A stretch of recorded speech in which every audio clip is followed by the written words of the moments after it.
ভাই জানো আমি বলতে পারতেছি আমি বলতে পারতেছি না। আমি একটা 50-এ বের হয়েছি, একটা আননোন নাম্বার থেকে ফোন আসে যে জারিফ আপনার ছেলে কিনা। আমি বাসায় ছিলাম না, আমি সকালবেলা বের হয়ে গেছিলাম। আমি ছিলাম শিকদার মেডিকেলের এখানে আমার ব্যবসায়িক একটা কাজে। তো জোহরের নামাজ ওইখানে পড়ছি, 1:30টায় জামাতটা শুরু হয়েছিল। আমি একটা 50-এ বের হয়েছি, একটা আননোন নাম্বার থেকে ফোন আসে যে জারিফ আপনার ছেলে কিনা। তারপরে ওইখান থেকে আমি সংবাদটা পাই যে ও মানে বিমান ক্র্যাশ করছে, ওর অবস্থা খুবই খারাপ, ওকে শিনশিন জাপান হসপিটালে নেওয়া হয়েছে 11 নম্বর সেক্টরে। তারপর আমি তো ওইখান থেকে, এখন আমার তো এখানে আশেপাশে কেউ নেই, আর ওইখান থেকে আমি যদি উত্তরা যাই অনেক দেরি হয়ে যাবে। তখন ওর মাকে আমি ফোন করে জানাই, প্রথমে ব্যাপারটা হালকা করে বলি।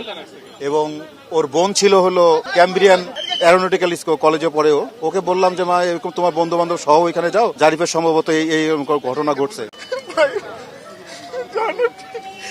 আমি বলতে পারতেছি আমি বলতে পারতেছি না।